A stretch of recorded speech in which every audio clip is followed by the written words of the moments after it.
let's see what he's got. Oh my god! Let's go. Yes! That's so sick! Oh my god! Oh my goodness! I am your biggest fan. You won't suffer much. Ah, sweet, man. So yeah, I've got a SoulCalibur player, Granblue, dog. Yeah, what's up, man? Hey. How's things? Oh, pretty good actually. Well, you know, it's we're back to lockdown level 3, and we're all video gamers, so you know, we didn't really get hit that hard. We can still play video games at home. It still feels like that announcement came out of nowhere. Like, I know it's only been like nearly a week since since it was announced level 3. It caught me completely by surprise though, man. I was having dinner, and then I think it was dinner time. I was having meal or something, and then suddenly someone texted me and be like, "It's like, hey, you know how you said lockdown is not a matter of if, it's a matter of when." And I was like, "Yeah." It's like, "Did you watch the news?" And I'm like, "No, what happened?" We're back to level 3. Yeah, man. My work colleagues were popping off in our group chat late that night at 11, and I'm just like, "Oh, what do you mean level 3? What do you mean?" It's not fun times, man. Yeah. Yeah. Well, how about you start us off by giving us your background, man? Oh yeah. How far back are we going? As far back as you want, you know. As far back. Yeah. All right. Well, since this is a fighting game podcast, I guess you know what? Let's go all the way back. So my name is Glenn. My real name, not Doc, unfortunately, or fortunately. I moved to New Zealand when I was, so that was 2000. I think it was the year 2000, so 20 years ago. And I became New Zealand citizen this year. So I actually hold it off for so long. I became a permanent resident at I don't know, 2004, and then I held it off for 16. Have you not been a legal resident this whole time? No, it was permanent resident. That's legal, but it's not a citizen. What? It's different. Jeez. Holy hell. It's because I was lazy. I was like, so my entire family has become citizen, but I was like, it costs like $500. At that time, 14 years old me was like, man, $400, that's a lot of money I could save. And Yeah. I held it off for 16 years. What do you get? Do you get like a paper or some? No, it's just instead of a New Zealand passport, I have an Indonesian passport. That's literally the only difference. Man, jeez, I had no idea about that about you, man. Yeah, no, I was just terrible. My entire family became citizen at 2005, and I was like, I'll hold it off. Man. But I finally pulled out my pants. I was like, all right, you know what? Let's become citizen. Yeah. And it happened just like that. But you must feel proud though. Like, you can finally say that you're one of us. Yeah, that's what I said. My partner was like, finally you're a Kiwi, and I'm like, I've been a Kiwi for 15 years, but I can finally say I'm a Kiwi now. That's good, bro. Yeah. And then that was a long time ago. Here I am now. Yeah, that's basically me. How I got to New Zealand. I've actually never been back to my home country in Indonesia for since 2003. So that's 17 years. That's the last time I've been there. 17 years. 17 years. What have you ever thought about going back just for a little, a brief holiday? Cause I was a shy, quiet, and pretty introverted kid back then. I still kind of am now. But I didn't have many friends. So when I moved to New Zealand, I was like, you know what? I don't actually have any friends left in Indonesia. So there's no incentive for me to go back. My entire family's here. Yeah. And I don't really have friends there. So I was like, not really. No reason to come back, No, I feel you, man. I know a lot of us treat the NZFGC like that's our second family or our own family. Yeah, exactly. Yeah, man. Yeah. Nah, New Zealand's my home. New Zealand's my home. Yeah. So where did fighting games come into your life, man? Okay. Oh man. All right. So it actually started all the way back in Indonesia. I don't necessarily remember the year, but I was about 8 years old. I was It was the first fighting game I played was Dragon Ball Super Budokan on a Super Nintendo, and basically I was the uncool one in the family, right? And then the coolest, because I had a pretty big family. I was my mom had like 9 siblings. My dad had like 10 siblings. So we had a lot of siblings. Yeah. And at the rank of coolness, I was like right at the bottom. So one of the cooler older cousins, they brought this game, Dragon Ball, to play in like a family gathering. So I was like, hey, you know what? That's how I can be cool. So I begged my dad to buy me a Super Nintendo so that he can buy me the game. And then I trained my ass off to get good at this this Super Budokan guy. I still remember. And then I was like, all right, I got 1 year to practice. I'm gonna get good for the next family reunion. And then it happened, man. Next family reunion, I kicked everyone's ass. I was the cool one that day. Just that day. Just that day. Just that day, I became the cool one. Oh, And crazy. But that didn't really count as like playing fighting game because the game wasn't that technical. We weren't really into Street Fighter. For some reason, Dragon Ball was the coolest thing in Indonesia back then. Like if you don't like Dragon Ball, you are automatically not cool. Back in my back when I was like 8, 9ish at my country. It was really weird. Dragon Ball absolutely dominated my whole country. But the first time I took it somewhat seriously, like I go to training mode and stuff, was it was with this guy Chris. He used to be in New Zealand. He used to be pretty popular in Yivan. You remember Yivan, yeah? The arcade? Man, of course. Yeah, he used to be there. He's a really good Marvel vs. Capcom 2 player. Okay. So and Guilty Gear as well, right? So at that time his guardian was my mother. So my mother was his guardian, right? So he had to stay at our place. And he was so good at fighting game because when I play fighting game, I play against computer or I play against my sister, my dad, and my friend who don't really have PlayStation. Yeah. So I was like, I'm too good at fighting games. It's not fun. And then he came to my life and kicked my ass so hard. And I was like, whoa, how are you doing this combo thing? How are you better than the CPU? In MVC, it's all about... No, it wasn't even MVC 2. It was the Marvel vs. Capcom 1. I remember. The Marvel vs. Capcom 1. Yeah, the original. Damn. It was before 2000. No, it was 2000. It was when I moved into New Zealand. So it's about 2000. Marvel vs. Capcom 1 or 2. I honestly don't remember which one. But I remember I was like, I was so salty. I don't understand. Like, I'm a fighting game prodigy. How am I losing? But I was only a prodigy because I was playing against my sister and my dad. Yeah, that's cool. Yeah, and then that's when I guess when I started like looking at clips online in not even YouTube back then. I don't know what it was. It was with my 56K, trying to download clip as much as I can online, learning tricks and stuff. And then I don't know if you know the story about this one. 2005, I went to a Dead or Alive 4 tournament. No. And then I went to a Dead or Alive 4 tournament and I won. I won second place. In my heart, I won. That's why I always say I won. But I got second place, and that was my first time. I went to the I went to the stage. I actually got a medal. I was like, whoa! I can't believe it. I was so excited. I was like, I can't believe I'm actually winning something. I won like $90, I think. $90. I was like $90. It was in Xland. I don't know if anyone remember that. By WCG, it was Xland. It was a very, very big event, and Dead or Alive was part of it. It was mostly Counter-Strike. Like it was kind of like an Xbox event. That's why it's Dead or Alive, because it's Xbox only. Oh, of course. Yeah, and then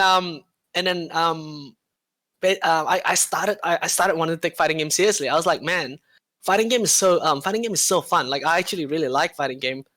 I guess the one thing I really like about fighting game is how, unlike any other game, you are like your avatar, the character that you use, in an extension that's like your partner. Yeah. When you move left, they move left. When you move right, they move right. You're spending so much time with this pixel, with this pixel of a character, and you duke it out. Like for example, hey, it's that guy who plays that character. Hey, it's that guy. There's so much uniqueness, so much individuality in a fighting game. Because like in for example in MOBA, they'll like MOBA like League of Legends or Dota, they'll be like, oh, what lane do you play? Oh, I play bottom lane, or I play mid lane. But in fighting games, like, who do you play? Like, you are that character. It's one-on-one. It's personal. That's what I really like about fighting game. Do you feel like I just like the connection? Yeah, no, I agree, man. Do you feel like you're your character in SoulCalibur, Amy? No. Or So is that your main? Or is Amy's definitely my main. I really like the whole David versus Goliath concept. You know, like a tiny creature fighting a gigantic creature. I always love seeing that. Like, I think that's the coolest thing ever. That's why I like games like Devil May Cry and God of War and stuff, because they always fight gigantic thing.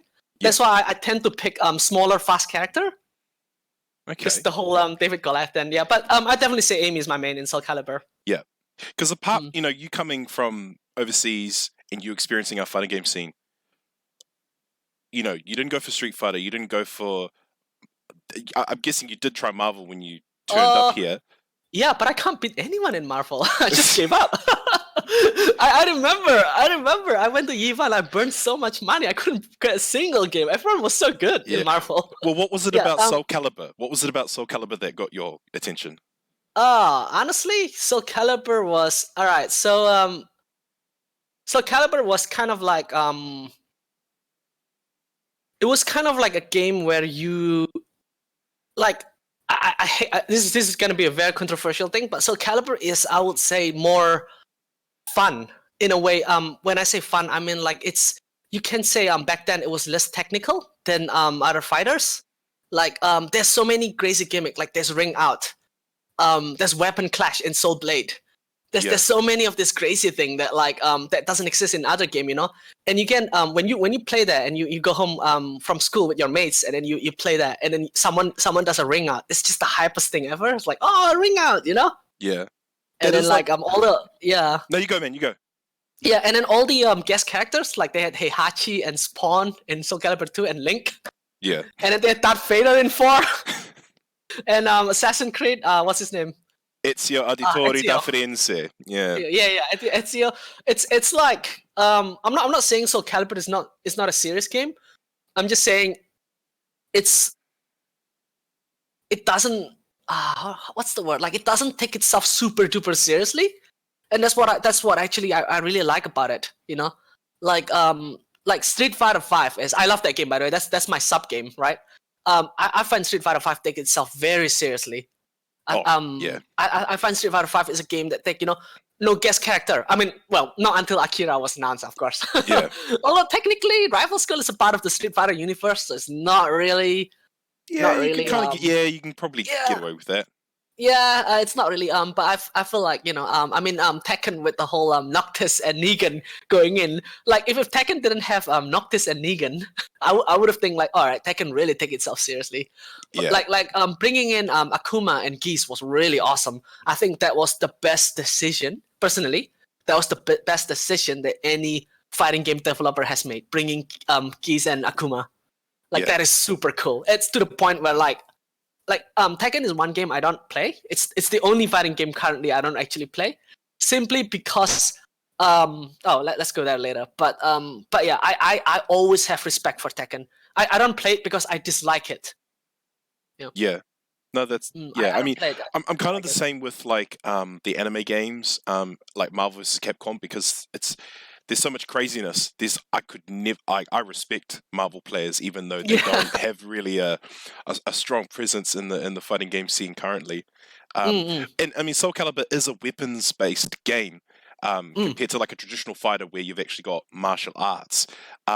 So how does that reflect in the characters? Because you were talking about uniqueness, and there are unique characters. You know, you've got your own Amy, got Terra with the ring, Astaroth with the axe, and Cervantes with like the gun swords. It's like the gun swords. Yeah, they're so unique, man. Yeah. So the cool thing about Weapon Fighter is like again, I'm not in any way bashing hand-to-hand fighter, but with a weapon in hand, you are already very different from one another. Like, sure, you can say Seungmina and Kilik fights they share similar move, but they're still very, very different. And if you compare that back then with like let's say Street Fighter, what's new generation? That wasn't Third Strike back then. It was the first Street Fighter, you know.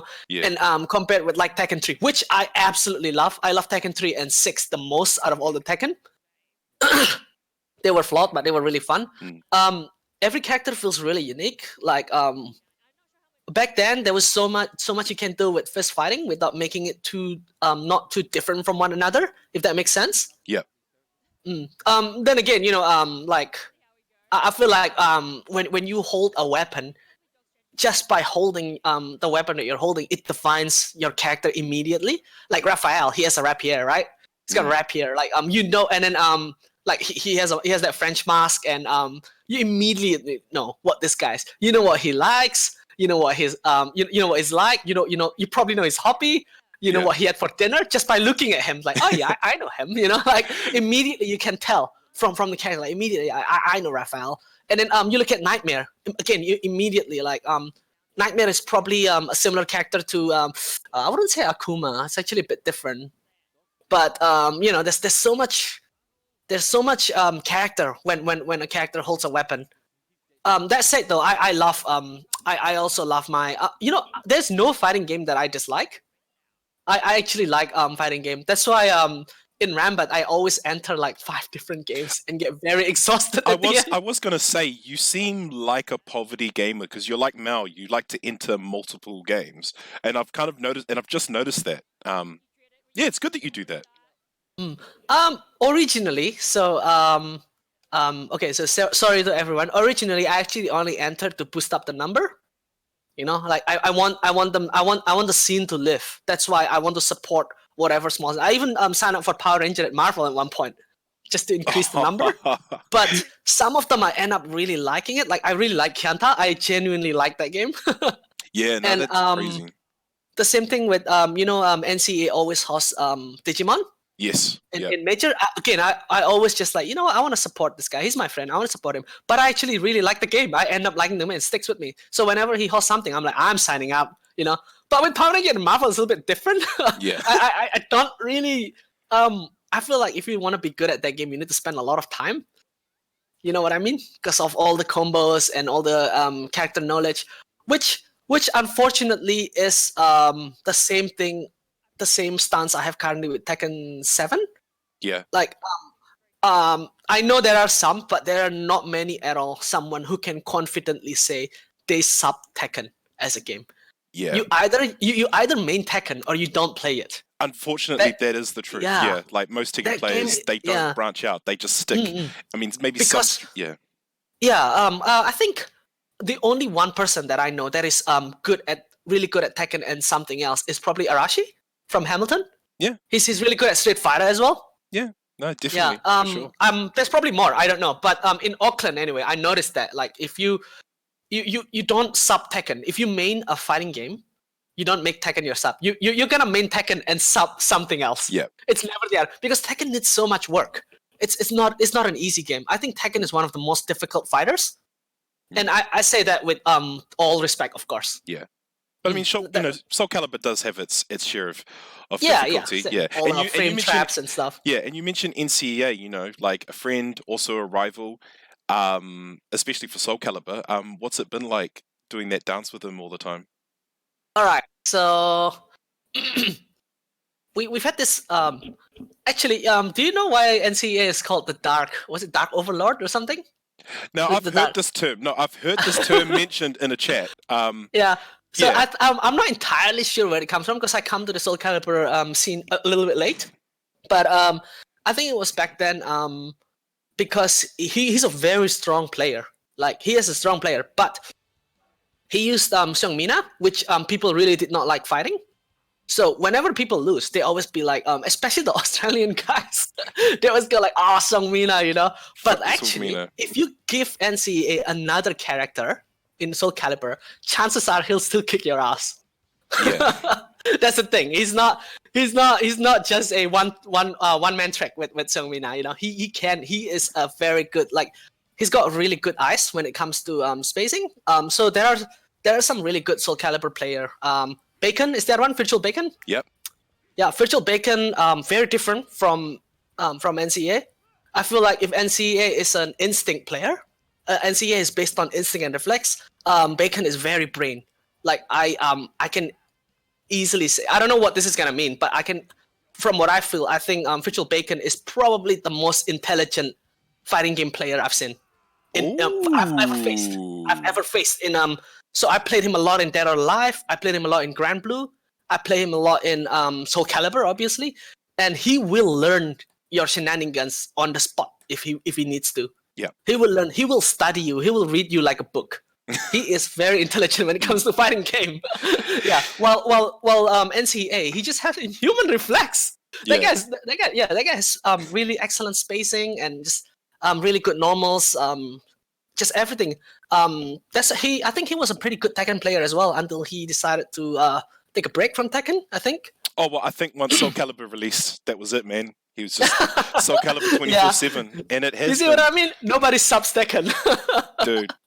Nobody subs Tekken. You either main Tekken and sub SoulCalibur, or it's not the other way. Oh, the other good SoulCalibur player is Neil. Yeah. Neil is really good. He mains Tekken and he subs SoulCalibur, right? I know he's consistently always top 8 or something, or top 4 in Auckland Rambat in Tekken. Yeah, I keep thinking whenever I play him, if this guy puts energy, which he shouldn't, because Tekken has a bigger scene right now. So, but I'm just saying, if he puts his energy on Tekken to SoulCalibur, he's gonna be a beast in SoulCalibur. Yeah, he's going to be a beast. But the fact is that he put most of his energy, if not all, to Tekken. So he's still good in SoulCalibur, but I was just thinking, man, if he put energy to SoulCalibur, he'll be very scary. Just a quick mention to that foreign player who came to Sub-Zero Scuffle. I was showing some clips before. Hawk of GP. Hawk of GP, that's the one. The Finland guy, right? So the Finland guy. He reached out to you guys, or reached out through Discord. That's so funny. This guy who was really good, by the way. It doesn't help that nobody know how to play against Siegfried as well. So on the Australian SoulCalibur Discord, he messaged, "Hey guys, I'm from Finland. I'm going to stay over in New Zealand for 6 days or something. Does anyone want to play with me? You know?" And then I think it was NCA that played him, and NCA was like, "Wow, he's just good." And then he's like, "Hey, where are you at right now?" And he's like, "Oh, I'm in Dunedin." And I was like, "Wait a minute, fates do you want to come to a major?" And then he suddenly just popped up, and he took second place. Yeah, he took second place. I was like, "Wow!" It was so weird seeing those two play each other, because seeing them from behind, they almost look like brothers or twins, because they both have the long hair. They both got scruffy hair, you know. I remember I asked NCA's girlfriend, Squishy Blob, I was like, all right, you're his partner, but if you look at from the back, literally, which one is which? And she was like, I can't tell. I was like, you're his partner, bro. And she can't even tell. Yeah. No, it's good. That was really fun, Sub-Zero. So shout out to Dan and Nick and whoever else is involved. Yeah, that was pretty fun. Yeah, no, it was good stuff, man. Well, you know, the Australians are quite strong with their SoulCalibur presence, and you've entered a few online tournaments. How would you describe their skill level? Okay, unfortunately, I haven't really had a chance to play them because my connection to Australia is somehow not great, so I can't really say. However, I can say with confidence that at least 2 of them are significantly higher than me. Like, if we play a first to 10, they will beat me. Yeah. You know what? No, I take that back. Nothing's decided. Nothing's decided. Yeah, I will not say anything until I go to BAM or they come to Sub-Zero, Southern Cross Up, and we have a match. No, my man, that's good. Not until you get the I'm not going to surrender before I think it. Because I watch their match against NCAA, and some of them can take on. But then again, NCAA did win the last online tournament. Yeah. So because I can't get good connection to them, I gauge their skill level by how they play against NCAA, and then I kind of like to what would how would I do if I was there? And I was like, oh man, I don't think I could have done that. But then I was like, oh, not with that attitude. We'll just have to wait and see. Yeah, definitely, man. Well, I want to bring it back to level 3 because I mean we've got restrictions now. I think we got a bit too comfortable with level 1. But what was that first lockdown like for you, man? Was it quite hard to give up work and kind of Wait, compromise. was that like you mean the first the one? very Like first one? So that was like March on or March. something. Yeah. Oh, that was interesting. So because all we had was playing the offlines.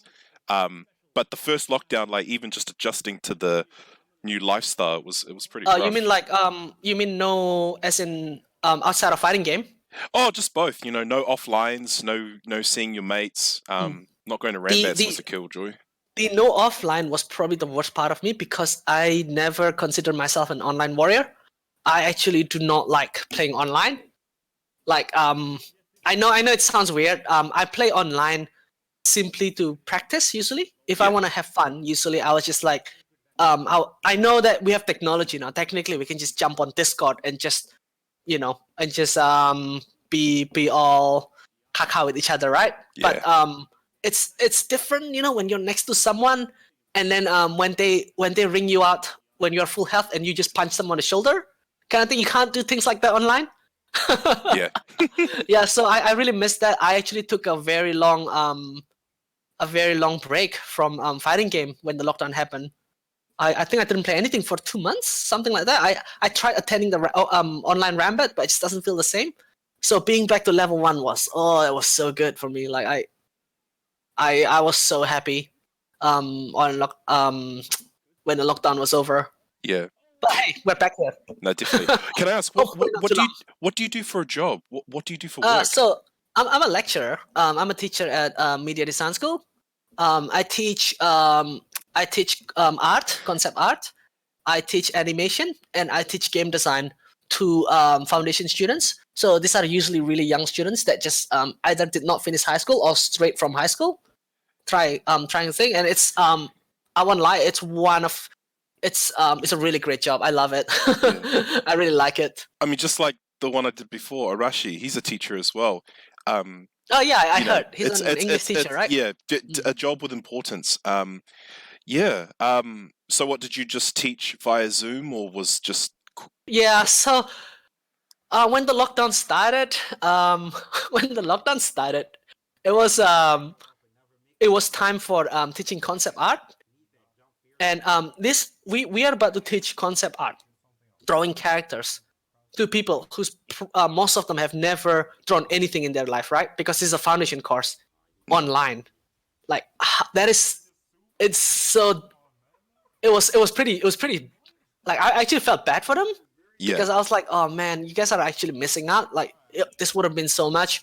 So I actually had to rewrite. I had to rewrite the whole lesson component. I have to make everything online related, which means a lot more Photoshop classes and a lot more like one-on-one. It was very different. It was very different than teaching offline. And then yeah, it's but otherwise it was honestly it's honestly a really great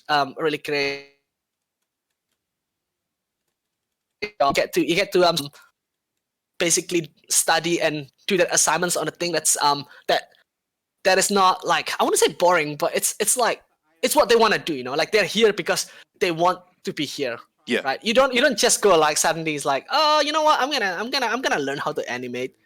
Like for example, like when I was in uni back then in Auckland Uni long ago, like I was like sometimes I ask myself, I was like, why am I learning statistic? I didn't take this. Yeah. But you had to take some gen ed, No, I know what you mean. Yeah. I feel like animation, media design, like Virtual Bacon did it. I think Yeah, Milky he did it as well. Yeah. There's so many people in our scene that have done some kind of media design or work. Some study. point in your life, you kind of want to make a game as well when you played so many video games, right? Yeah. When you're a gamer, chances are at some point you're like, maybe making video games would be cool. And then people who has a bit of some of them will actually go like, you know what, let's do it. Let's try learning how to make video games, kind of thing, So and sorry, man, yeah. you go.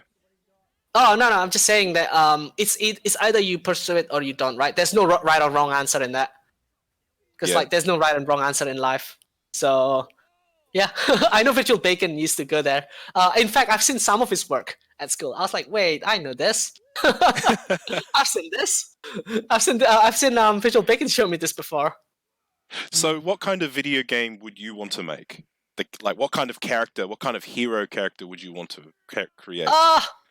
So I'm actually making my own game right now. It's nowhere near completion. I'm working on it tiny bit by tiny bit every day. And when I say tiny, I mean really tiny. But I've always wanted to make a game, like making a character in a game, right? I've always as you can see here, I've got a lot of Vegeta figures. Nice. I've got a lot more. Yeah. So I really like I always like the underdog rival character. Yeah. Like Vegeta, you know, like the guy who's almost there. So I'm assuming everyone here knows a lot about Dragon Ball, yeah. So I'm gonna talk like everyone knows about Dragon Ball. So my absolute favorite time for Vegeta, his arc was in Planet Namek, when he was going one man rogue against Frieza's army and the good guys as well. It was literally one man against everyone. It was one man, and he wasn't even the strongest. He just had to rely on being witty and playing dirty. You know, he tricks people. I find that really cool. I always love underdog story, especially if it's not the main character, because if it's the main character, you know everything's probably gonna turn out okay at the end. But this guy, like, who knows what's gonna happen to Vegeta? He was this like he was a villain just an arc ago, and now he's playing against everyone, and he keeps getting his ass kicked by everyone. He gets his ass kicked by the Ginyu Force. He gets his ass kicked by Frieza. He gets his ass kicked by Sarbon, out of all people. Actually, so I was like, sorry, man, you go. Yeah, so I was like, hey, what you know what would be a really cool story? So another thing, what would be a really cool story if we make that character the main character, like the main focus of the story, like basically its journey from becoming a from a jerk to a decent person, basically, you know. It's like a journey of thing. So the game that I'm kind of making right now, it's actually it's the main character is like, you know how in when you watch like a Saturday morning like when you watch like a kids show, right? Or anime or something, the main character is always like this humble, airheaded schoolgirl, and then there's like a bully, right? There's usually a blonde bully, like for example Sakura and Karin, and then Asuka and Lily, right? Yes. Yeah, there's always usually a bully, and then I was like, hey, look, what if we put the center of the main character as the bully instead of the generic airheaded brown-haired main character. Like I'm not saying generic as in bad, but you know they have all the quality to be main character, and then there's the rival as well. I was like, basically I would love to make a story about the underdog rival that just can't seem to win. Yeah. You know, I always love that. I just love characters that just can't seem to win. Hey, give me more details, man. Have you got a name? Have you got a you know, like any other info for your concept? Oh, for the game. I should have prepared some. I could have showed some. Okay, well, I'll send you some later. No, that's all good. Well, to describe this character, are there any other anime or gaming characters that your character like encompasses? Kind of based on? Yeah. Yeah. Okay. So I'll show you a picture later. But she is basically Lily plus Asuka. So she's a blonde rich lady with zero actual skills. So she's she's got everything given to her, right. She's pretty, she's rich, she's intelligent, but she doesn't actually she's a bit of a she's arrogant, she's a jerk. She doesn't have actual real life skill. Like she's really good at dancing, tea ceremony, playing thing, but like so the story is that she's basically perfect. She's pretty, she's smart, she's rich, but on her 21st birthday, she basically lost all of that. She lost all of that, like she lost all of that, and then she got thrown in the street, and you're like, all right, now survive. now you have to survive with like this non-existent skill. So the gameplay is a bit of a simulation. It's like a simulation. It's made in GameMaker. And it's like an RPG simulation where you have to basically survive with no any street skill. And but yeah, so it's Okay, no, that's kind of cool. I like that. So you kind of have to earn your way up from rags to yeah, riches basically. again. And she realized that she can't use any of her like, okay, so she's good at poetry, but what is that gonna do? Yeah. What is that gonna do when you have no penny? So yeah, yeah, in the game you basically just have to try to get back to your original state, and along the way, of course, you'll learn not to be such a jerk kind of thing, you know. Yeah. I just love comeback story. Comeback story is my favorite. Yeah. When I watch that's why I love watching those you know, like Karate Kid. Yes. Yeah. And then there's that movie Never Back Down. I think there's so many of them. I just love underdog story that you know, like, because I don't know if you notice, but a lot of movies the main characters kind of already starts badass. Yeah. You know, like they already start badass, either that or they have like really massive like they have massive talent and stuff, and then they have talent and all that stuff, and they just have to they get a mentor to train it, you know. Yeah, there's always love the that, wise mentor. Yeah. that's the wise mentor. But yeah, I do like underdog story, definitely. So I'm just wondering, okay, when is my story gonna? Why am I Why am I still the underdog? Where's my comeback story? Where's the mentor? When am I winning SoulCalibur? When you're winning. Well, you did pretty good at nationals last year, bro. You know, there was you. Southern Cross Up. You did good, man. You did really good. And especially. It's alright, I guess. Oh, you did good. Come on, you did. I could have done better. I came fifth, I think. I think or fourth. so. I'm not sure. Yeah, I'm not sure. Yeah. Oh, Southern Cross Up. That. Southern Cross Up. I really hate to be that guy. Oh, but you're gonna. I feel like That's I wanna, okay. I wanna get it off my chest. But I don't know if you remember, but SoulCalibur Finals top 8 was done at midnight. I don't know if you remember that. Oh, I did remember it was pretty late. It was at midnight, and my last match was about 10 a.m. 10. So I had to wait for 14 hours for my next match, and at that point I was so exhausted that I almost didn't care what happened. Yeah. And it sounded like an excuse, you know. I probably will still lose to the Beast from Australia or Bacon or NCA. You know, just the usual guys who beat me. But at that time I was like, man, I wish I was awake for this. At least I would have lost being awake, you know. But yeah, it was just unfortunate, to be honest. I'm hoping I mean one of the game have to be put at midnight. SoulCalibur just do the short stick. There's no hard feelings or anything. Yeah. Tiny bit. Yeah, of course. And with things as they are, because prior to coming to level 3, we were streaming games at Hambats, but we were streaming games at Rambats, but it was only Street Fighter, Tekken. I even think they had like Marvel on stream, but it was just a test. They didn't actually. Really? Yeah, it would be good to finally put SoulCalibur back on stream again. I think it's been a while since StandingFierce has had it on. Yeah, it's because unfortunately, SoulCalibur players are kind of all over New Zealand as well. Doesn't really help the fact, you know. And then there's the whole like, I'm still surprised how many people are playing on PS4. I'm like, because on online in the online Auckland Rambat, they have SoulCalibur PS4 and SoulCalibur PC, and I was like, oh, it's been this like it's so divided, you know. Like most of us can't even play with the PS4 guys, like Lionheart, Tristan, there's Matt Supervillain as well. There's like all this great SoulCalibur player with huge potential, but we can't even play with them because there's the whole it doesn't have cross platform thing. So it's a bit unfortunate. But you know, I think the entrance for SoulCalibur is a bit low right now. We lost like some of our Last. You know, you remember Last? Do you remember Last? Yeah. Nobody remembers Last. He stopped coming since lockdown happened. It's well, it's funny. I had this chat with Neil at the last Rambats I went to when we were all getting a late night meal together, and he was talking about how SoulCalibur is a Discord game. Finding games online isn't easy. Could you give us your opinion on that? You mean like searching rank match? And the fact that playing online, Oh, you don't run into that pool of players. You kind of have to go through channels and ask for games.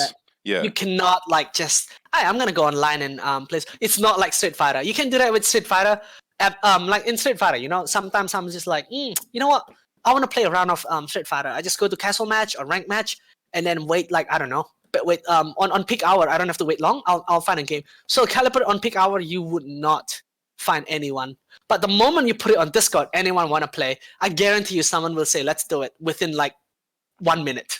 Yeah. Within 1 minute, someone will say, yeah. How is that even a thing? Like, because, and I'm speaking as a SoulCalibur main myself, right? So I consider SoulCalibur to be one of my main game, right? So one of my main game out of two, the other being Granblue. Because I feel like, and I say this for with good things, SoulCalibur are very, very tight with each other, and I think sometimes that tightness can be bad, because we're like, oh, we're the SoulCalibur gang, you know, we have our own SoulCalibur house. I love that. I love the fact that we have a SoulCalibur house. I don't know if you remember that from last year. Yeah, man. The SoulCalibur house. You know, we have a SoulCalibur house. We have a SoulCalibur after party, SoulCalibur dinner. Like, and I was like, yeah, that's cool, but like, that just shows how closed, I guess, the how close the community is. But I think I can't really judge because that's just not the numbers not super great in New Zealand. Yeah. You know, the number of SoulCalibur players is not great. On a good day, we'll hit like 16 people. That's on a really good day. On a 16 entrance offline. Yeah. But usually it's just 8 or 10, right? When it started, when SoulCalibur 6 arrived, did it start off strong? I mean, I had a feeling it did start off pretty good. The first few months, or I think so. Yeah, or am I missing something? No, I think it started good. To be fair, most fighting games starts pretty strong when they get released, right? Most fighting game starts pretty strong, and I feel like the problem is okay, comparing SoulCalibur and Tekken is like comparing, what's a good word? It's like comparing to, I don't know a good analogy, so I'm just gonna use this one because it's on top of my head. So let's say you meet two women or men on a bar, right? Yeah. If you're one is feeling SoulCalibur, one is Tekken. One is SoulCalibur, one is Tekken. You're gonna hook up with one, but you're not gonna hook up with the other one, right? It's wrong. It's wrong to do that. And unfortunately, that is exactly what's happening. Like I said, I don't see. I think in Auckland only Katie Squishy Block plays SoulCalibur and Tekken. Like, I don't think anyone else does that, right? I think and then, Neil's the only exception. Yeah, Neil. Sorry. Yeah. Neil and Squishy Block. You're right though. It's very specific. Yeah, it's like it's very, very specific, and it's like I haven't met anyone who can confidently say like, oh, I mean SoulCalibur and Tekken.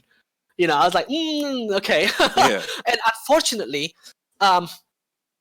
Tekken is probably the fighting game that didn't really mess up big time. You know, so Street Fighter 5 had a really rough release. Everyone was hating on it, etc., etc. Same with Marvel vs. Capcom Infinite. It had a really, really rough release as well. Nothing is as unlucky as Granblue, but we'll get to that later. Yeah, definitely. Yeah. And then all the games that I mentioned, like Marvel and Street Fighter. Actually, I don't know about Marvel. You can fact check me on that later. But on a console, they were released before. I don't know if Marvel was released before or after Tekken 7. I think it was after. Yeah, I think it was. At that time. No, actually, I think it was before. I think it was before, but yeah. Was it before?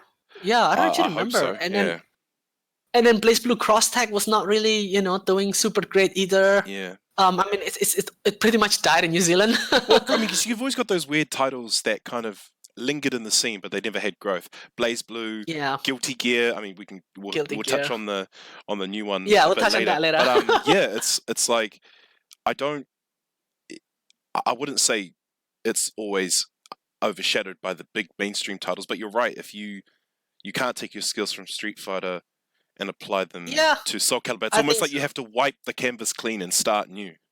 although that might be the fun part, but that's the thing. That's what I was saying with Tekken. By the time SoulCalibur was out, everyone's already hooked up with that woman.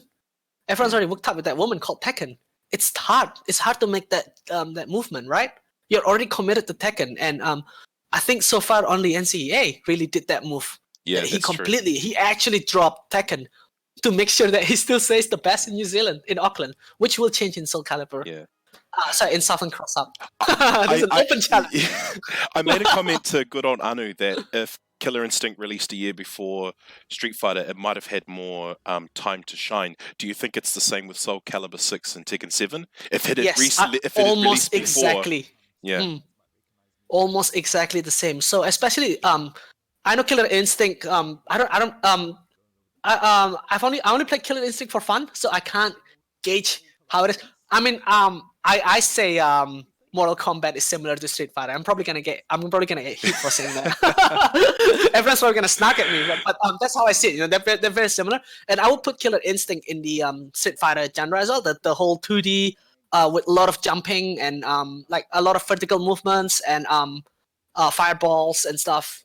And at that time, you don't really play one or the other. I mean, sorry, you don't play both.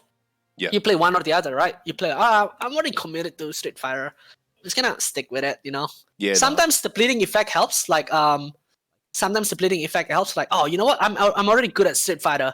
I'm gonna be good at Killer Instinct, which is true for Granblue. People who are really good at Street Fighter picks up Granblue like just like that. They picked it up really fast. Yeah. But chances are you're not gonna commit too much to that one type of game. I don't know, you know, people are different. I'm gonna say people are different, but that's how I see it from a third person point of view. That's how I see it. Like you can't. There's just like we're all adult here. We can't just play fighting. Oh God, I wish we can play fighting game all day, but you know we can't. You have to commit. Because remember when I said in the beginning how this game is not like it's not like a MOBA. The fact that you have to commit that one character, you have to put a lot of time with that one character to fit the glove of that character, right? You have to move limb by limb the character. It's not an easy task. You actually have to commit a lot of time in it, and chances are it's not even like, oh, I'm too lazy to like learn. It's more like your subconscious goes like, oh my God, if I want to learn another fighting game, it's so much effort, you know? Honestly, I think of Mal because he loves playing multiple fighting games, but we kind of mentioned it. You know, like the more, you know, there's only so much games that you can put your time and energy to. I think players like Blackout and I guess Mao as well, like they're real exceptions in the fact that if they really commit to a game, they'll go as hard as they can. They'll be super. Like, isn't Mao like one of the best Skullgirls player still in Oceania? Yeah, he's pretty something top, like I think he's like consistently plays top 3 or something. I think so. Yeah. Yeah, I know he's really good. So that's when I guess that's when he really put his time into the craft, right? But so how this relates is to like I feel like when SoulCalibur came out, people are already kind of like, I've already put too much time on Tekken, and I like Tekken, and the Tekken scene is really big. Like come on, compare Street Fighter 4 and Tekken 6. It was no competition. Street Fighter 4 was much bigger. A landslide, avalanche, landslide, way right? bigger. Yeah, landslide. It was much bigger. But and then you look at Street Fighter 5 and Tekken. It's almost no question that Tekken's bigger than Street Fighter 5. Yeah. It's basically which fighting game mess up less. Because I know Tekken has its share of hiccups as well. You know, like the latest tournament being all Fakuram. Yeah. And then the one before that was all Leroy. You know. Yeah, it happens. that kind of hiccup was bound to happen.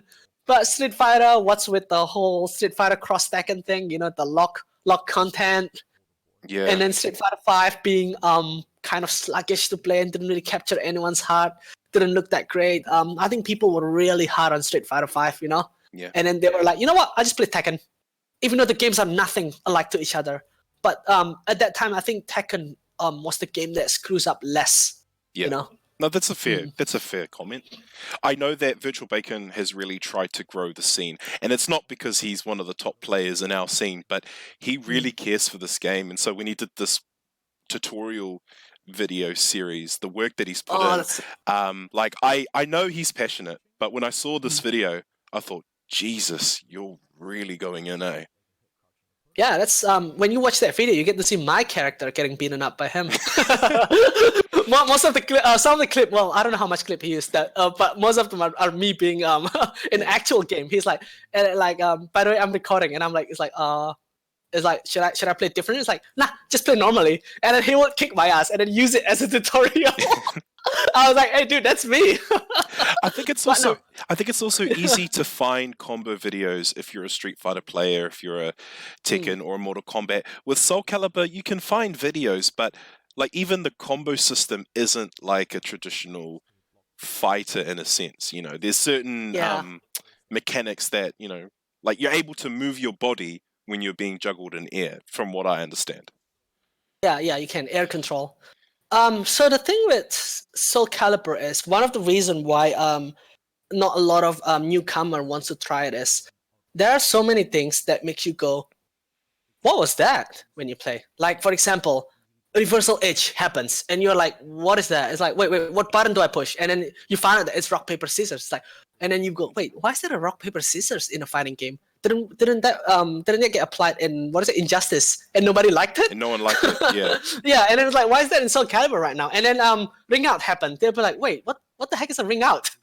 You know, and then the fire they have some like the unblockable attack in SoulCalibur is so much better than Tekken. Like in Tekken, it's kind of when you hit it, you're like, oh, that's so hype. Someone did an unblockable attack, but in SoulCalibur attack, when an unblockable attack happened, you're just like, I'm like, oh damn, that sucks. Because unblockable attack actually happens quite often. Yeah. I saw the work that he was doing. Did you help him at all with these with the info? Indirectly. And stuff? He just with the info? No, I just point out all the spelling mistakes that he did.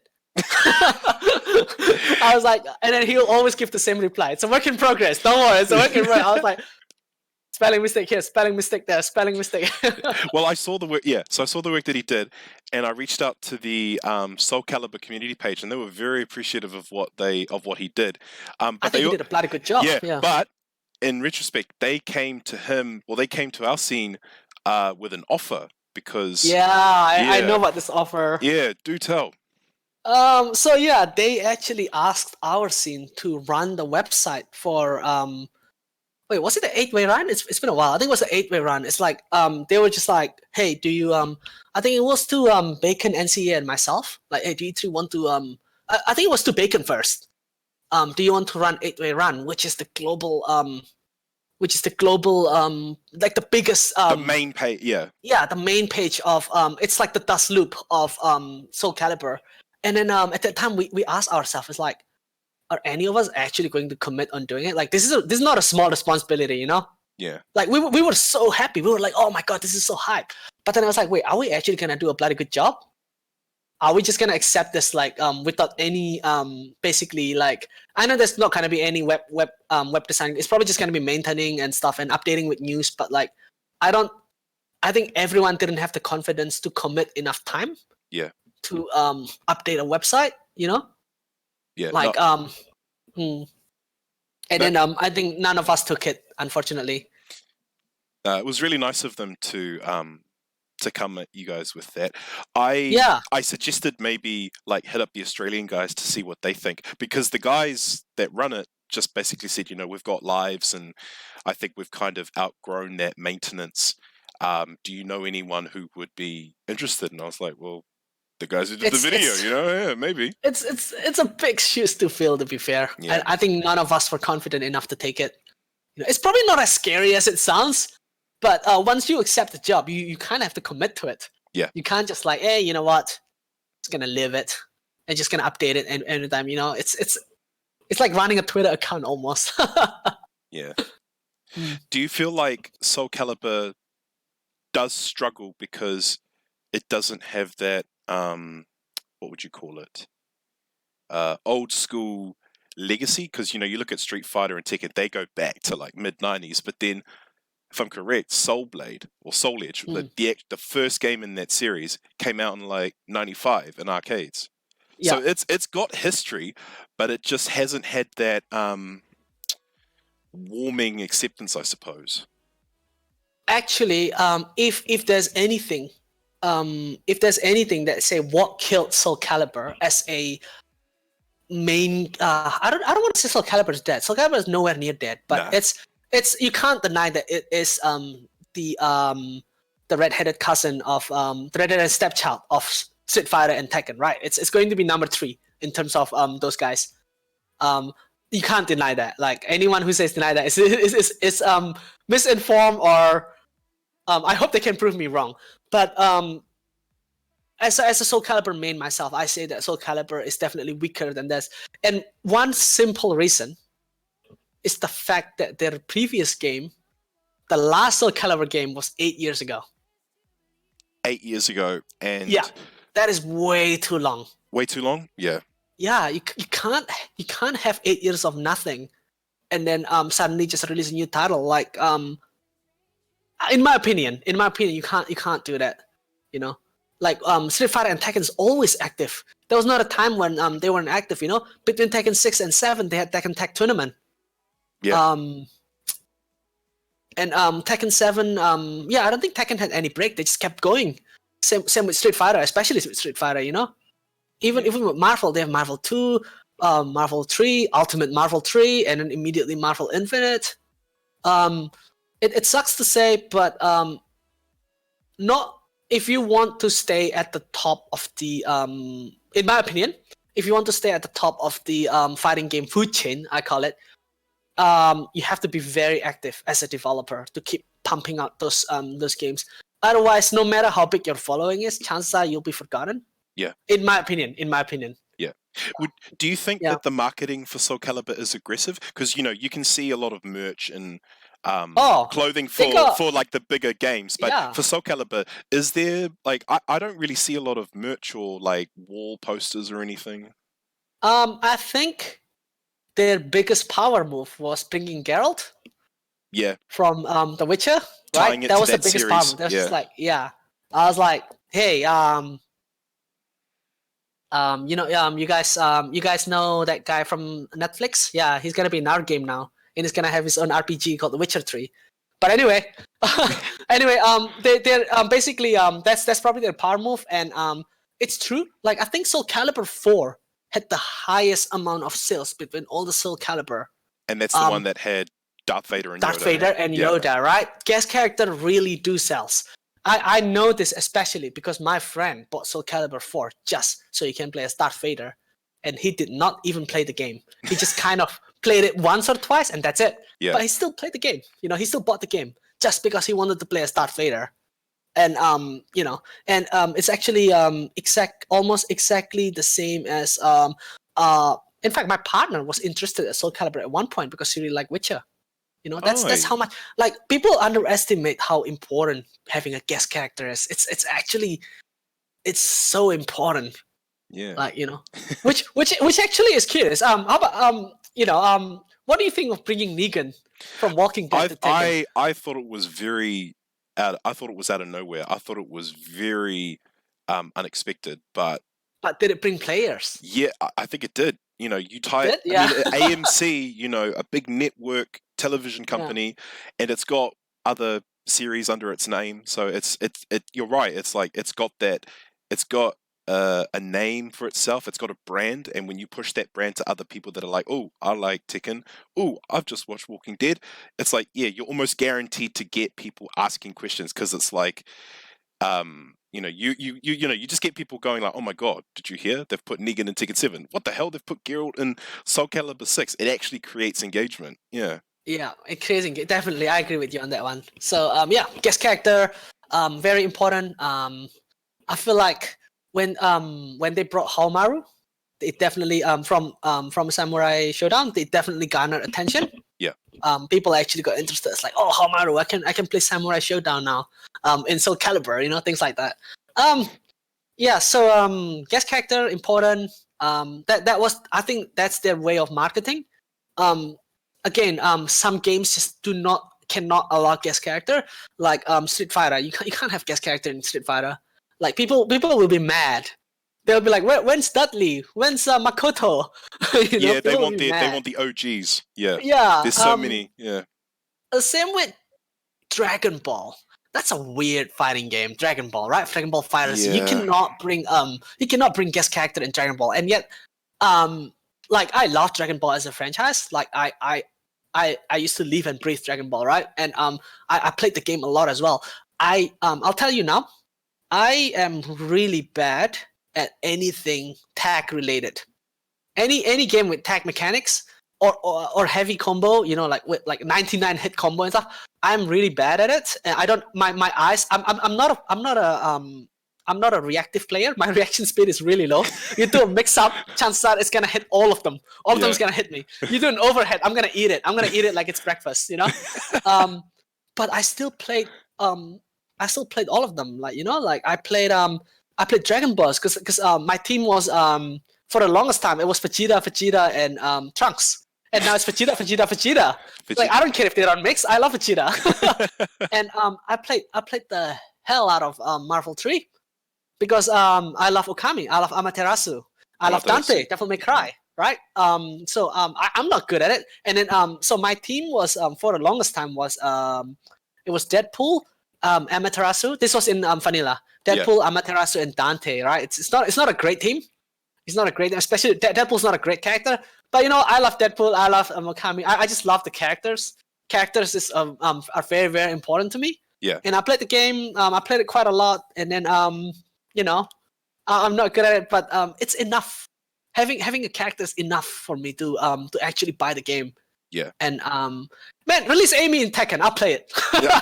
Okay. Hey, I'll play it. Because you know how in Tekken they were going to release there's so many rumors about releasing Kazuma Kiryu from Yakuza. Oh yeah, the big one. Yeah. Bro, release him and I'll go back. I will happily go back to Tekken. I will actually learn a guest character if he gets announced. Absolutely. But you know, it's I think Kunimitsu is coming next from the Silhouette. Everyone's speculated it was Kunimitsu. Or June. It could be either or. Yeah, one of them. It was one of them. Yeah. It's not Kiryu. That's all I'm gonna say. All right, you gotta tell me, man. What is happening with Granblue? I barely see it at Rambats, or I barely hear anything about it nowadays in our scene. What's happening? So I'm gonna say Granblue is easily the unluckiest fighting that I know. It's the unluckiest fighting game ever released, right? When Granblue was first released, it was everyone showed great interest. So I first ran Granblue tournament. But I say unluckiest because you know lockdown happened. It came out in the moment Granblue. Yeah. Yeah, it came out the same month lockdown happened. So in case of Granblue, I first ran Granblue tournament in Seaside Smash. In Seaside Smash, that's just Rambat for Smash basically. Basically I ran Granblue there, and we had like 17 people. You know, 17 guys who's never touched Granblue before. Like 10 of them, at least more than half, have never played before, but they all sign up, right, for Granblue. Yeah. Like they all sign up for Granblue. It was pretty successful first day. It was my first time running a tournament as well. Oh, good Granblue stuff. Yeah, it was. I borrowed 2 monitors from Alberto from Smash. Thanks, Alberto. And then you know, I just I brought my PlayStation. I didn't think people are gonna be super interested. But the sign up was pretty big that I had to call Bacon. I was like, "Yo, I need your PS4. Bring it here. We need to run Granblue. We need a second PS4 to run Granblue." So that was successful, and then I brought it to Sub-Zero Scuffle. We had a massive turn up there with prize money. With prize money, which I won. I provided prize money and I won it myself. It's okay. But we had a pretty good turn up as well in Sub-Zero Scuffle, you know. And then I brought it to I hosted on every single Rambat before lockdown. Yeah. I brought it to every single Rambat, and then boom, lockdown happened. And you know, I am not a online warrior type of guy. So even when there's when people are asking, it's like, "I'm gonna run Granblue online," I'm like, not really. Yeah.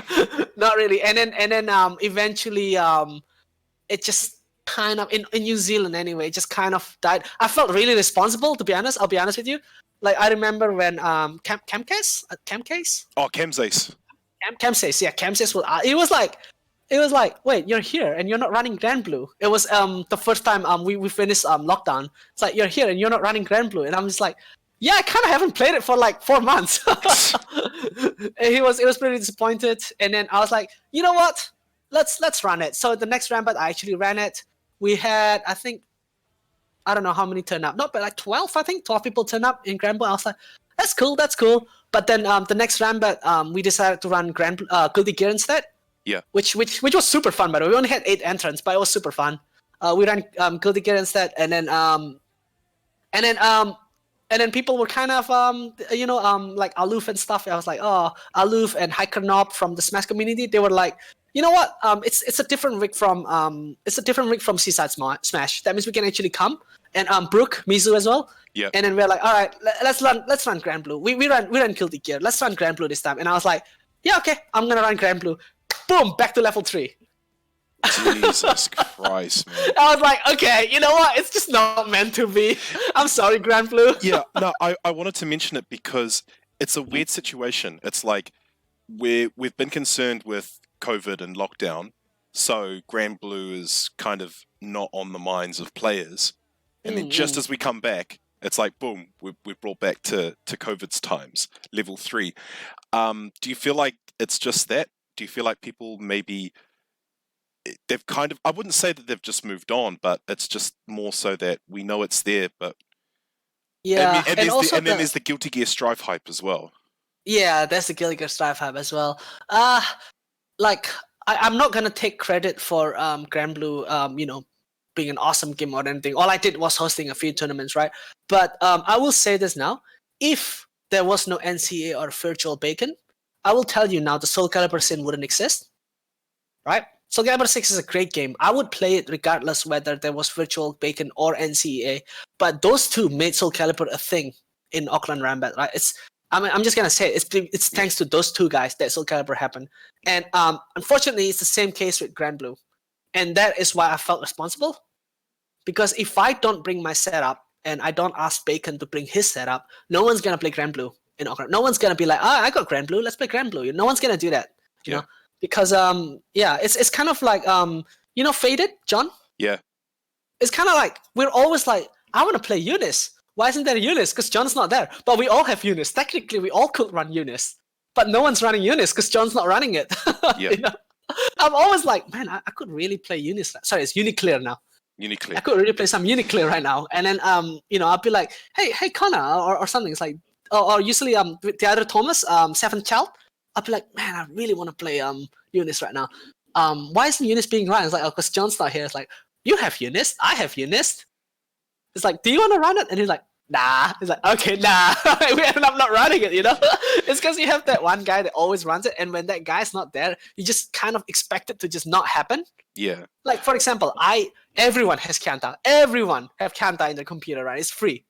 But if Mao is not there, no one's going to run it. No one's going to play it. It's always true. Like that. Unfortunately.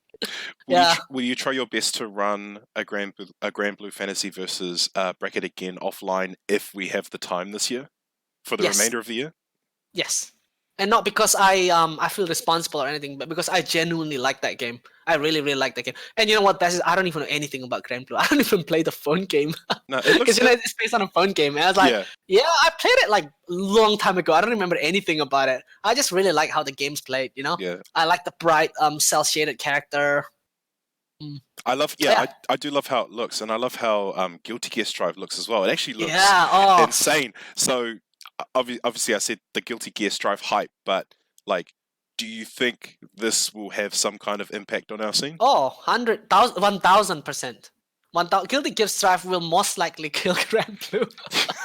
It's sad to say I will say it now. It will most likely kill Granblue. It's gonna kill it, man. Yeah. You know what? I can't complain. I love Guilty Gear. I consider Guilty Gear to be my main game for the longest time. It was the one game. So Chris, the guy that was really good at MVC2, who was dominating in Ivan, he's fully retired now. He used to be very good at Guilty Gear as well, right? And then so Guilty Gear was basically the first game that I actually went to training mode. That was the first game ever that I actually spent time labbing in my life, Guilty Gear. And then that was my first, I say, very, very competitive game. Yeah. It's what transferred me from that, and Marvel vs. Capcom 1 was what transferred me from I'm good because I beat my sister and father in a fighting game to let's play some fighting game with some real players, Yeah. It what transitioned me from that phase to the other phase. So yeah, I'm pretty happy with Strife as well. I will not give up on Granblue. Obviously, I'm still going to run it. We'll see how it goes. I absolutely but there will be a divide of character for sure. Divide of player. Sorry. Yeah. Again, the Guilty Gear Granblue is just the same story as SoulCalibur and Tekken. You know, you meet two women in a bar or men. You meet two women or men in a bar. You hook up with one of them. You don't hook up with the other one. Chances are it's going to be like that. To be honest, you're not gonna main both Guilty Gear and Granblue. Yeah. I feel like that's the case. But we'll see. Nothing is ever certain. Okay, well, here's a question. If you had to convince someone to play Granblue or Guilty Gear Strive, just basing on what we've seen so far, which one are you more likely to root for? Oh, sorry, wait. So, if I have to convince someone to either play Guilty Gear or Strive, Strive or Granblue. Yeah. Oh man, that's like asking who your favorite child is. I'm basically asking you what girl are you gonna tell your mate to choose? Yeah. It's hard to say because Strive is not out yet, right? Yeah. But it looks so good, man. It looks so beautiful. So primo. I will say, hey, let's play. I will go with the new one first. I'll go, hey, let's play Guilty Gear. And I said, do you like it? No? All right, want to try Granblue? That's probably what I will do. Do you like it? If you don't like it, you want to play Granblue, you like it. All right, let's play. I'm definitely going to be playing both. I love both games. I love Arx's game. I always love their flair. They just can do stuff that no other fighting game can. I'm not saying they make super amazing balanced game, but I'm just saying that the game just always looked the prettiest to me. Yeah. That's my personal taste. So in a game like Guilty Gear Strive, what kind of character would you choose to play in a game like that? Well, I have to play Saul. Like, it's my like I'm you know, I've played there are some characters that I'm not really a character loyalist, except save a very few. So Saul is one of them. Every single Guilty Gear I play Saul. Yeah. Just because when I was little I could only play Saul, right? I was like, my gosh, this guy, he's so buff and he's so edgy and he like smokes and stuff. Like 13-year-old me was like, that is so cool. And then I just never stopped playing him. I'm like an adult now, and I think Saul is pretty he's really he can be cringe sometimes, but I was like, yeah, you know what? I'm a Saul guy. Yeah, that's cool. Yeah. Well, we've just had the Japan fighting game publishers roundtable thing. We've had some trailers some trailers, some updates, some online tournaments happening. And obviously for SoulCalibur 6, we had a new character reveal. Setsuka. Yes. Yeah. Give us your thoughts, man. Give us your opinions. So I really like how so Setsuka was not available to a lot of players in the previous SoulCalibur games. What I meant by that is she is almost without a question the most difficult character to play, because especially in SoulCalibur, was it 3 or 4? I don't know. Where like if you cannot do her just frames, you just cannot play her, right? And that's the same with her replacement, Alpha Petra Colossus in 5. So they actually got around to that. They made her they didn't really make her easier to play, but they gave her an ability where you can kind of skip doing the just frame, but she basically has a mechanic where you can use a simpler motion, but you get penalized for it, just like in Granblue. In Granblue, you can also do simpler input instead of technical input, but you get penalized for it, but not too heavily to the point where the character is unplayable. For example, like if I think the best think of it like this: you have to play a Mishima in Tekken, but half your move have electrics, right? Yeah. And you're like, wait a minute. So like your Hell Sweep has an electric version. Your down forward 3. Oh wait, down forward 1 has an electric. Your 1-1-2 has an electric. Imagine that. That's Setsuka. Yeah. Oh, okay. That's basically Setsuka, right? And so because of that, you either just play her for fun or you really commit yourself to it. But now I think they got better with the. Okay, you can fact check me on this one because I have no idea what I'm talking about when I'm talking about Tekken, right? But what do you think, Drex? Can you play a Mishima without being able to consistently pull off electrics? I mean, you definitely need electrics for a Mishima. It kind of goes hand in hand. You don't need it effectively, but it's like it's a key tool. So like if they didn't have an electric, like they'd pretty much be like a really weak character. a weak Okay, version now of imagine Mishima. Yeah. now imagine Setsuka is like Kazuya, right? But 40% of her move. This is just a random number that I plumbed, but 40% of her move list has electric version of it, right? Yeah. So she was kind of like, oh boy, she was a lot of characters. Dream character like Lionheart 100. Yep. Jamie. He is without a doubt one of the most dexterous player, right? He's really good. His main is Nina from Tekken, and he can do that. I don't know what that trick is called, the Nina trick. The hand thing that Nina does. Circle forward one. Yeah. Yeah. So he can. He's the master of doing that, right? And so someone like Setsuka is perfect for Lionheart. But then what about other people who doesn't have that kind of strive to learn to commit to all those just frames, right? So SoulCalibur 6 was smart to the point where you can opt out doing that and get the game to do it for you as well with a cooldown, which is something that Granblue did as well. Yeah. So just to explain it, what's the punishment? So is it it's kind of like recovering... a gauge that you have to fill up. I'll be honest with you, I have not played a lot of Setsuka because she was new, and at that time we had a lot of balance change, so I was too busy trying out other characters as well. Yeah. So I can't say too much when it comes to Setsuka. But I just all I can deduct is she's more welcoming to people now. Basically. Oh, that's good. Yeah. Before it's like, do you know how to play Setsuka? No, then you can't play her. Then you just don't kind of thing. Kind of like how you said Kazuya is playing a Mishima is hand to hand with electrics. Yeah. If you can't do electrics, you kind of you don't play them. That's not what the character is about. Yeah. But now imagine. Now again, I don't know if this is a good idea, but imagine if Kazuya has an electric button that has a 10-second cooldown. What do you think about that? Not good. Not good. Why is that? Do you think it's because I mean, because it's easy to execute, but then the risk, like the cooldown, like so that's 10 seconds of just they can do whatever they want. Yeah. I guess so. Yeah. Before I say too much about Setsuka, I'll just make a disclaimer before people who's watching this throw their stuff at me. I'm not a Setsuka master.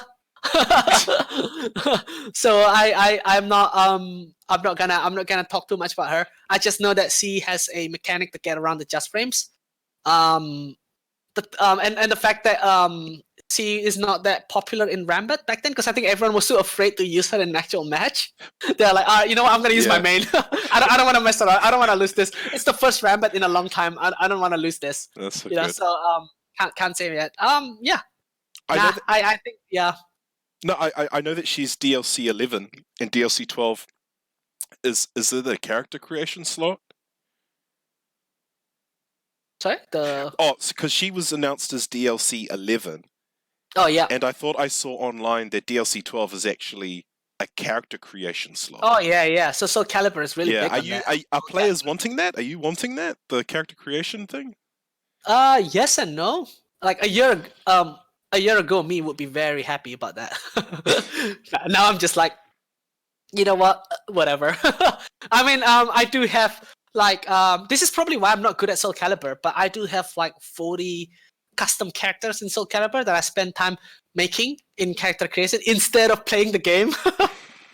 Instead of labbing, I was like, I'll be like making characters. I was like, I could be labbing right now instead of making characters. And then like I was just like, all right, that's enough SoulCalibur for this week. Yeah, it's okay. I'm prepping for Southern Cross Up. So yeah. Okay, well here's something. Who would you want next? So would you want Hwang or Yun Sung? In SoulCalibur 4? 6? Yeah. I don't know. I already have Amy. I'm pretty happy. I don't actually care who's next. Oh wow. Yeah. He's like, I've got my character. Like anything else? Yeah, go. Because I don't. Because I already have my main. Because I've used Amy since SoulCalibur 3, right? And I never changed. 3 I used Amy. 4 I used Amy. We don't talk about 5. Never. And then 6 Amy. When Amy came out, I was like, all right, time to take this game seriously. My main's back. and then I stopped. It's not that I don't care about who comes next. It's just I'm indifferent, but not like an ignorant kind of way, not like in a blissful kind of way. I'm more like, oh yeah, sure, why not? Yeah. It's kind of like how you have Lee in Tekken. After that, you're not even if someone comes new, you wouldn't really change your main. Yeah. You know, would you want anyone else in Tekken, Drax? Nah, I mean, Yeah. So we're in the same spot once here. Amy got announced, you're just like, yeah, I'm good. Like, I'm happy. Yeah. Like, And thus, my stance has changed to, I want more guest character. so you want the guest characters. Guest character is fun, right? Okay. Yeah. They might not be fun in game. Like I know a lot of people complain about Akuma and Geese and like all this fireball character in Tekken. They're not fun. I know a lot of people don't have fun fighting them, but they are so fun to look at. Yeah. Like I don't play Tekken. I don't know how many times I've watched the live reveal for Akuma and Geese. So many times I watch people's reaction. You know, they lose their cool and they just start screaming when they see Geese on screen doing his parries. And then when Akuma was first revealed, I remember I was at work. And then my friend spammed my Discord. It's like, Akuma, Akuma, Akuma. I'm like, what are you talking about? I'm like, Akuma and Tekken. I'm like, oh, what? What'd you tell me? I wanted to find out myself. And then I watched the trailer so many times. I still remember. Yeah, my reaction was just like, what the fuck? Like, yeah. You say that in the same sentence. Akuma, Tekken, get out of here. I know a lot of people were really not. I know a lot of people were hyped. I don't know. Is that true? Like a lot of people didn't enjoy fighting against Akuma because the whole 2D thing. Yeah. And meter. Yeah. Well, I mean, yeah. Basically, it was because like coming from a 2D realm, he has his 2D mechanics, which don't really like they make him more an exemption compared to like the 3D scheme and what Tekken offered for its battle system. Right. And the fact that he's got super bar, the fact that like he can cancel moves, stuff that can be unsafe can be safe, and like when you block a move, you should know that it's either minus or plus. You can't cancel it so that it's safe. It's like it was a nightmare in the beginning. Well, for legit Tekken players, that's for sure. Yeah, for legit. What about Geese then? Because Geese came straight after, right? Was it? He came out. He came out like a year later because he was It was Akuma, and then you had like Lei and Armor King and Marduk in between, right? And then Geese. Oh, something like that. Yeah. Geese came a bit later on, but I think because we were so used to Akuma, the hate was still there, but it wasn't as fuming. Yeah. Right. I got a question. Who would you want as a guest character for SoulCalibur? What character from what franchise would be a really good bond? That's interesting. For Tekken, it's easy. I've always wanted Kiryu from Yakuza, right? Yeah. Me too. For SoulCalibur, oh man, I should know this. I should think about this. It's just when I have Amy, I just like don't care about anything else, But let's see. It needs to be someone somewhat realistic, Can't be too magical. That's why they put Noctis in Tekken 7. You know what? Noctis doesn't even look right in Tekken 7. Yeah. him swinging that huge sword in a fist fight just doesn't feel right. And then you get to see like this 16-year-old girl like Lily and Asuka blocking it with their bare hand, blocking a giant sword with a bare. Like, what the heck did I just see? Man. But you know what? I think people actually. I think Noctis was a welcome addition, right? People actually enjoy using Noctis in Tekken. Yeah. He was. There wasn't a lot of complaint. Yeah. But in SoulCalibur, oh man, this should have been an easy question. But knowing the pattern, it definitely is going to be someone from something that is recently released or has had a good life, like Geralt, right? Geralt had a very long. He was in everywhere. He was in Monster Hunter. He was in SoulCalibur. He was everywhere. Yeah. in games. So Geralt was a perfect guest character for SoulCalibur. I cannot think of anyone more perfect than Geralt as a guest character, right? He was better than Ezio. He was better than Darth Vader. But so at first, Spawn might be cool, but Spawn's already in Mortal Kombat. I'll think of something. Okay. I'll think of something. I'll get back to you.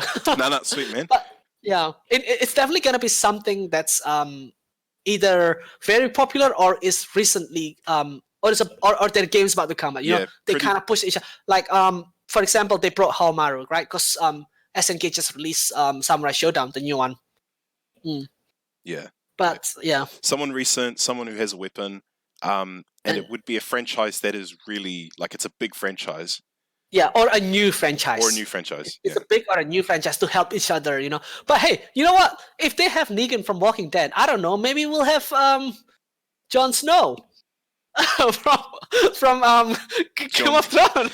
Jon Snow. I mean, Negan happened, and no one saw that coming. No one saw that coming. Yeah. I don't think anyone said like, "Hey, you know what would be a cool guest character in Tekken? Negan." I don't think anyone did that. I think Jon Snow would be a crazy pick though, but yeah, that would actually be cool. So random. Either that or I don't know, Fire Emblem, or any game recently with a weapon, you know. Yeah. Yeah. All right, man. But yeah, I love guest character. I'll just tell you that. I'll put you through to our final question segment now, man. So you ready? Yeah. Sweet, bro. First one. Name the 4 toppings that are a must-have on your pizza. Okay. Does cheese count? Is that a topping? Yeah. Yeah, you could have cheese. Or is that or is cheese not a topping? It's more like a necessity. Oh, but you can sprinkle grated cheese on your pizza, I suppose. Okay. Man, see all this easy question that is just impossible to answer for some reason. Okay. Any sauce that is sweet, like cranberry sauce. Ooh, yeah. Cranberry sauce on pizza is just chef kiss. And then you know what? I like everything. You know what? As long as there's no pineapple, I'm happy. So anything but pineapple. Anything but pineapple, yeah. And I'm not going on the pineapple on pizza train hate as well. But it's because my flatmate that I lived the longest with before I moved out, he was the biggest Hawaiian pizza fan. Oh. And I hated it. I hated it. Yeah, I hate it. I was like, why are you like? It does not go together. It's like, no. The sweetness work together with the savoriness of the pizza. And I was like, no. It's like, get out of here, man. Yeah, get out of here. All right, next one. Who would you give Raphael lessons to in SoulCalibur 6? Hentai Goddess or Mao?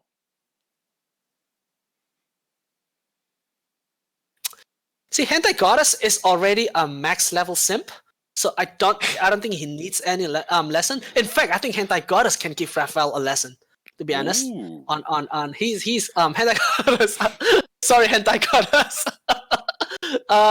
Raphael lesson. Yeah, I would say to Mao. I'll pick the Mao just because Hentai Goddess is Hentai Goddess is probably the one that's giving lesson to Raphael. Yeah. Okay, man. All right. Who's the most evil anime character of all time? I'm still gonna say Frieza easily. Frieza? And I love him for it. One thing I wouldn't say I can't really stand is when a villain have a sub story, right? Like, oh, I'm evil because of all this, you know, like, oh, and then yeah, that's okay. But when they do when they do it twice in one anime or one TV show, I can't stand it. It's like, just let someone be, let us hate someone in the show. Let us root against that character without any guilt, you know? Yeah. And Frieza is like that, you know. Why are you are never feeling sorry for Frieza? He's just bad to the bone. He's got no good well, aside from the recent Dragon Ball Super anime, he has zero positive that's what I like about Dragon Ball. You can absolutely root against the villain without feeling any guilt. No, man. Yeah, no, like, Frieza's a good don't choice. stop man. me hating on someone. No, he's a good choice. Frieza's a good choice. All right. Should an automatic rematch feature be a standard implementation in fighting games? No. I'm gonna say no. Because that 15 seconds of loading time and going back to lobby and everything, you need that to cool off. You need that to cool down, to reflect on what just happened. Because what I notice is when you do a first to 10 game, usually your strategy goes out of the window in game 8 or game 10 onward. Because let's say two players are evenly matched and they do first to 10. Chances are it's gonna be 20 games, right? Usually past game 10, there's no strategy already. It's just like, oh, I'm just gonna do this and see if it works out, you know. And that goes even faster with an automatic rematch, because you stop thinking, right? And you actually need to stop and cool down a little bit, you know. Cool down, drink a glass of water, and then hit that rematch button. Use that time to cool down. It'll help with salt as well. I think you'll feel less salty or more salty because you become impatient, right? You're like, oh, just let me hit the match already. Oh. You know? Hey, that's a good answer, man. That's good. What was the last gift you gave someone? What was the last gift I gave someone? What counts as a gift? Like an actual present or? I mean, I was kind of thinking like it could be anything that you've handed to someone, you know. Last gift. I don't know. Just the first thing that comes to your mind. The first thing that comes to my mind. Okay, this might not be a gift, but so I've been kind of sharing Nintendo Switch with this person. She's basically like my little sister, right? We've been sharing Switch, and then eventually I'm like, you know what? Because I paid for half of it. I bought the games and stuff. But then I was just like, you know what? You keep everything. I'm gonna get my own Switch. That's my gift to you. Oh wow! I don't know if that counts. Yeah, because every time, because neither of us thought that we're not gonna use the Switch much. So we're just like, hey, you just want to share a Switch, and then we take turn on who's using it. Like, she wanted to play for Animal Crossing. I wanted to play for Fire Emblem. But then recently, both of us picked up Smash. Oh. Yeah, both of us picked up Smash, so we're just like, all right, I'm gonna get my own. And it's like, you know what? You can have the Switch. You'll have the Switch, so that you have no you have no excuse of not beating me in Smash. Oh, the confidence. Yeah. Jeez. Oh. I don't know if that counts as a gift, though. No. I mean, that's all right. Oh no. Link RKC or Utoto? Say Utoto. Just because I don't know, that's a hard question. I like both, right? Both like Evo winners. I really like both. Because the thing I really like with Utoto is, well, aside from there's actually not, I might be wrong.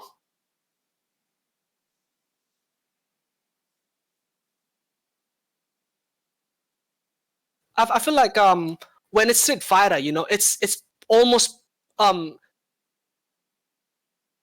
just feel like there's not a lot of Japanese player, and when it comes to SoulCalibur, and he plays Foldo. Like, who plays Foldo? Utoto, that's who. That's so cool. You know? Yeah. Like, that's really cool. Like, I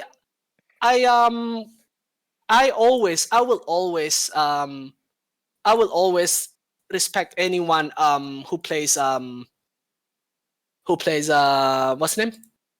Foldo. Who plays like, I wouldn't say an underdog character, you know, but I think Foldo kind of counts as an underdog character.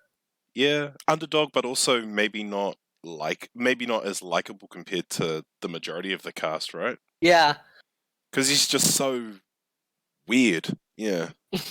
He's so weird. It takes a lot of commitment to get to like him, and that's why I respect you, Toto. Sweet, bro. What's the first thing you'll do when walking into a karaoke bar? Wait, are we talking about going into the karaoke room? Yeah.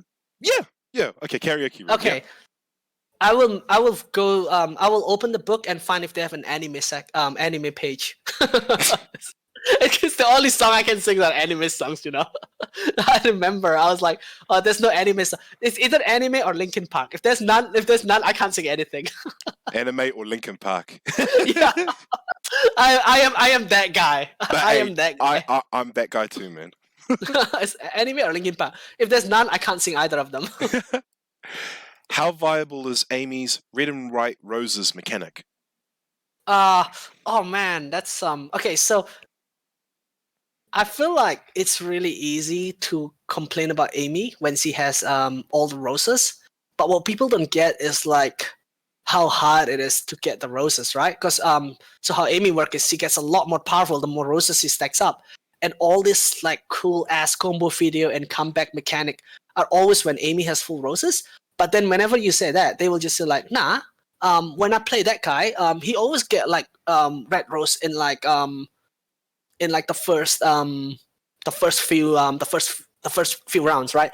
But I've talked to some Amy players, right? Because I'm in the Amy Discord as well.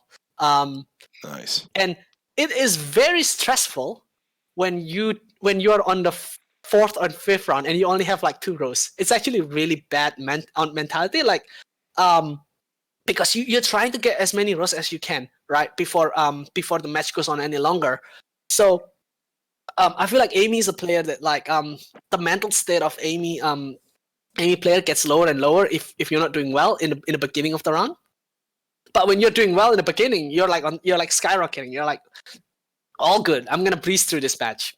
So viable, absolutely viable. It's gonna be something that's very, very hard to balance because like imagine like it's kind of like I don't know what a good analogy is in other fighting game, but just think about it, like you have to level up when you're in a game. Like you have to earn experience and level up. And I feel like people are always only looking at what happens if Amy gets all red and white rows. They always ask what happened, but never how. It's always what, but never how. Yeah. It's the most stressful thing ever, especially when you don't get them. You're like, oh, I'm done 2 rounds and I'm only on 1 row. So I'm basically screwed. Oh, okay. It's a very hard thing to balance. Okay. That's why people always say, oh, Amy's cheap, but then it's like like she actually never really get nerfed because it's really hard to balance her. Yeah. No, I like that, man. What's one conspiracy theory you believe in? Doesn't have to be big, doesn't have to be major. It could just be like, I'm gonna say the opposite, actually. I still think flat earthers do not exist. I refuse to believe those guys exist. Really? What? It's ridiculous. Yeah, well, yeah, go ahead, man. Since this is a podcast, I hope someone can prove me wrong. Introduce me to a flat earther. I am genuinely curious.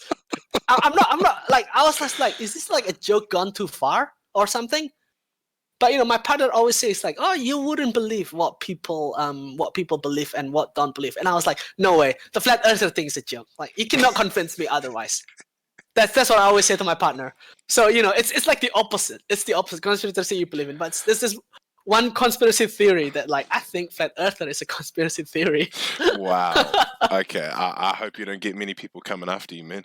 Yeah, I know. That's why I'm like, all right. But hey, you know what? If people come after me, at least I know that. Oh, okay. So you guys do exist. That's one thing out of my chest now. And finally, my friend, who is your waifu, dog? Oh, are we talking about like anime or fighting game or? Whatever you want. Obviously, we're fighting game players, so it could be a fighting game waifu, or it could be anything. The funny thing, I would say my fighting game waifu is probably Kasumi from Dead or Alive. Kasumi? Yeah, because I won. Oh, sorry, I keep saying I won. I came second place In your on my heart, very you won. first. Yeah, I remember it was. I came second place. And then I used Kasumi, and I was like, wow. I didn't know like and then I was just like. I remember I had a Kasumi face. My desktop wallpaper was Kasumi. My phone, yeah. And then when she made it to Dead or Alive 6, I was like, yeah, Kasumi. But then Dead or Alive 6 kind of died before it even came to life. More like in New Zealand. Yeah. So I was like, but Kasumi, I'll say Kasumi is one of them. I have plenty, but 1 per game maximum. That's my motto. Plenty waifu, but one per series maximum. Otherwise, I'll feel bad. Is there any? So, do you have one that surpasses Kazumi? Do you have one stronger than her? Waifu material? I feel like Amy's the wrong answer, so I'm gonna pick another answer. I feel like Amy's the wrong. Amy's more like your little sister, rather than a waifu. So I don't think she counts. I'm gonna say Saul, bad guy. He's my waifu. That's true. That's a pick. All right. Saul, bad guy is my waifu. Sweet. Hey, thanks again, dog. Do you have any last minute words or shout outs, man? No, just absolutely thanks for inviting me here. I hope It's a pleasure. anyone who watched this picks up SoulCalibur and Granblue. And fighting game. One thing. My favorite quote is Tokido's. Fighting game is just something so great for many reasons, and I think fighting game is really great. And I hope people keep perfecting their craft, because there's nothing more satisfying than you see that self-improvement. There's no luck factor in fighting game. You won something, it's because you got better, right? Well, luck matters, but luck's a part of strength. So otherwise that's it. No, hey, thanks again, dog. That was really fun. Thanks so much, Strax. Cheers, man.